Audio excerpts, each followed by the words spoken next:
एके दिवशी स्वामी आपल्या पाळीव श्वानासह आश्रमाच्या आसपास फिरत होते. अचानक त्यांच्या समोर एक युवक येऊन थांबला. त्या युवकाच्या चेहऱ्यावर एक प्रकारची निराशा स्पष्टपणे दिसत होती. त्या युवकाला पाहून स्वामी थांबले आणि त्यांनी त्या युवकाला येण्याचं कारण विचारलं. युवक म्हणाला, स्वामीजी, मी खूप वैतागलो आहे. मी शिकलेलो आहे, मात्र मला काही केल्या यश मिळत नाही. मला दारोदार फिरावं लागत आहे. मी सर्व प्रकारचे उपाय करून पाहिले, मात्र माझ्यासारख्या शिकलेल्या युवकाची फरफटच होत आहे. कृपा करून मला काहीतरी योग्य मार्ग सांगा स्वामी, असं तो युवक स्वामीजींना म्हणाला.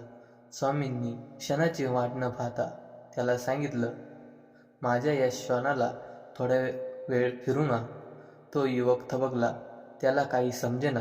मी स्वामीला माझी व्यथा सांगितली, तर त्यावर काही मार्ग सांगण्याऐवजी ते मला त्या श्वानाला फिरून आणायला सांगताय. माझ्या अपयशाचा आणि या श्वानाला फिरवण्याचा काय संबंध? असं अनेक प्रश्न त्या युवकाच्या मनात घोळू लागले. मात्र स्वामींची आज्ञा मानून तो युवक त्या श्वानाला घेऊन गेला. जवळपास 1-1.5 तासाने तो युवक त्या श्वानाला घेऊन परत आला.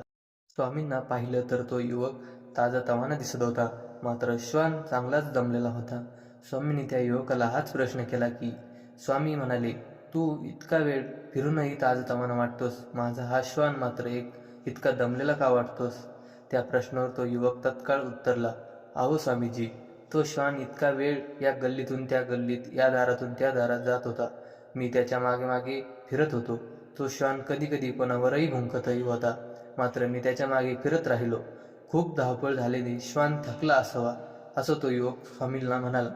नजर त्या युवकाकडे टाकून स्वामी म्हणाले, यातच तुझ्या प्रश्नाचं उत्तर दडलेलं आहे. इतरांच्या मागे जाऊन इथे तिथे भटकून तू दमला आहेस, म्हणून तुला यश मिळत नाही. विचार न करता तू इतरांच्या मागे जातोस आणि दमतोस. तुला काय करायचं आहे ते ध्येय तू ठरव, याचा विचार पक्का कर आणि मग त्या दृष्टीने वाटचाल कर. यश नक्कीच मिळेल. धन्यवाद.